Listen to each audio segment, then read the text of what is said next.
አረ ምንም አልሆንኩም ብለው ያለውን ነገር ይነግሩታል ማለት ነው። ከክፍለ ሀገር እንደመጡ ስልካቸውንና የያዙትን ሻንጣቸውን፣ ልብሳቸውን ለልጃቸው ለጽናት አንዳንድ ነገር ጤፍም ይዘው የመጡትን ልሸከምልክ ብሎ እንደወሰደባቸው ይነግሩታል ማለት ነው። እና አሁን ወዴት እንደሚሄዱ ስለጠፋቸው በቃ ግራ ገብቶኝ ቁጭ ብያለሁ ብለው ይሉታል። ልጁም እሺ አይኔ አባት አይዞት፣ የከተማ ሌባ እኮ አይጣል ነው። ስለዚህ የልጆትን ስልክ በቃሉ የምታውቁ ከሆነ አንቱ ልደውልሎት ብሎ እንግዲህ በሱ ስልክ ደውሎ ጽናት ያሉበት ድረስ ሄዳ ወደ ቤት አምጥታቸዋለች ማለት ነው። እንግዲህ ስልኩ በተደወለበት ሰዓት አባቴ አስጨነቀኝ እኮ ምን ገብተክ ነው? ከምን ላምጣክ?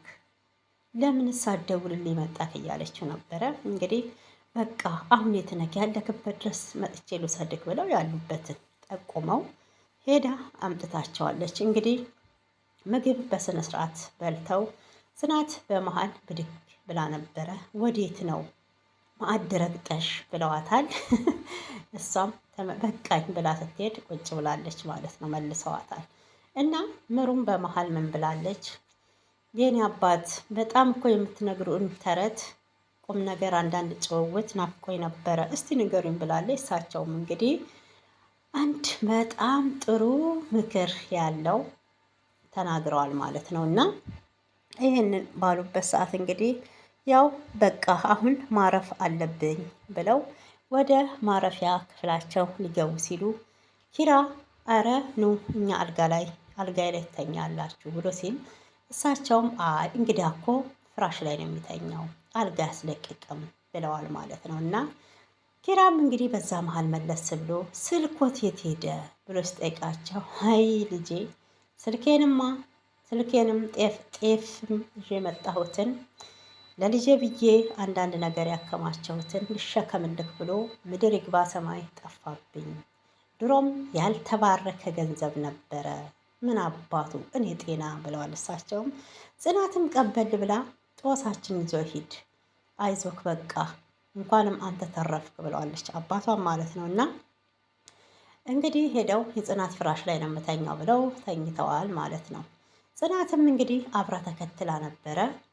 ከዛን በኋላ በጠዋት ተነስተው እንግዲህ ሶፋ ላይ ቁጭ ብለው ምነው ጽናትዬ ዛሬ ትምህርት አትሄጂም እንዴ ብለዋታል።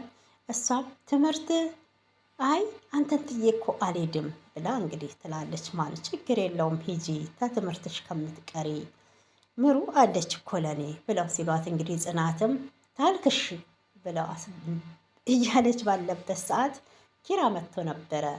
ኪራ ትምህርት ሊሄድ ነው ብላ ስትለው የምን ትምህርት ብሏል ኪራ ማለት ነው። እና እንግዲህ ጽናት ብድግ ብላ ያው ወደ ዩኒፎርሟን ለብሳ ወጥታለች እሳቸውን እንትን ለማለት ያው ተሄደች በኋላ እንግዲህ ኪራም ተከትሎ ወጥቶ ነበረ። ኪራ ከዚህ ቦታ ውሰደኝ እኔ ጭንቀት በጭንቀት ልሞት ነው ብለዋለች። ኪራም ወደ ሌላ ቦታ ይዟት ሄዷል። ናሆሜም መጥቶ ነበረ። ምሳ ሰርቻለሁ ናሆሜ ገብተክ ብላ ብለዋለች። ምንድን ነው እዚህ ጋር የምትሰሩት ብሎ እንግዲህ እሱም ቀልዶባቸው ሄዷል ማለት ነው። እና እንግዲህ የጽናት ወደ ቤት በተመለሱበት ሰዓት ኪራም ጽናትም አንድ ጋር ሲመጡ ሁለታችሁም በአንድ ጋር መጣችሁ ብሏል ማለት ነው።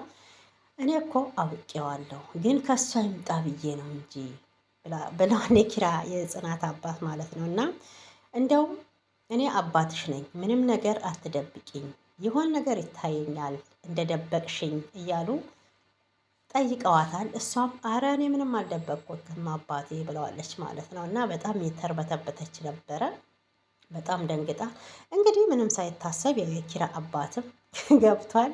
ጽናት ዩኒፎርም ለብሳ ነበር ያዩት፣ ምንም ግን አልተናገረም። የገባው አራዳ ስለሆነ ማለት ነው። እና አንዳንድ ሰው ቢሆን አንቺ ደግሞ ከመቼ ነው ሰራተኛ ሆንሽው? ተማሪ ሆንሽው? ሰራተኛ ሆነሽ ነው ማቀሽ ምናምን ይል ነበር እና አልተናገረም። ያው የኪራ አባትም የመጣው ትንሽ ማሽን እጁን ጠምዘዝ ስላረገው ትንሽ እረፍት ለማድረግና ያው እጁን ለጉዳት ስለደረሰበት ነው የመጣው ማለት ነው። የኪራ እናት ይሄን ጉዳይ አታውቅም፣ እንዳትነግር ለእናትህ ብሎታል ማለት ነው። እና እንግዲህ ስለ ጽናት እየጠየቀው ነበረ። ይሄ የጽናት አባት እንዴት መጡ ብሎ ሲለው ሊጠይቁ ጽናት እዚህ ቤት ሰራተኛ እንደሆነች እሳቸው አያውቁም፣ ተማሪ እንደሆነች ነው። ስለዚህ ደግሞ እንዳትናገር ብሎ ሲለው አይ እኔ እውነቱን ነው የምናገረው፣ ሁለት ፀጉር አውጥቼማ ውሸት መዋሸት አልችልም ብለው ሲሉት እንግዲህ ኪራም ተው እንደዛም አትበል፣ ጽናትና አባቷ መካከል ክፍተት እንዲፈጠር አልፈልግም ብሏል ኪራ። እንግዲህ የኪራ አባትም እንዲህ ሲያስጨንቅ ነው አባት ደስ የሚለው ብለዋል ማለት ነው። ያው ለምንድን ነው የምትቆረቆርላት ለጽናት ብሎ የኪራ አባት ኪራን ሲጠይቀው መልካም ልጅ ናት፣ ታሳዝናለች፣ ለኑሮ ብላ ደፋ ቀና እሷ እንዲህ እያለች ብሏል። ሚስት ሳታገባ ደግሞ የምን ለሰው መጨነቅ ብሎ ሲል ስለሚስቱ አታስብ፣ ከየትም ከጉድጓድም ቢሆን ቀኑ ሲደርስ እኔ አመጣታለሁ ብሏል ማለት ነው። እና እንግዲህ የጽናት እኔ እውነቱን ብትናገር ደስ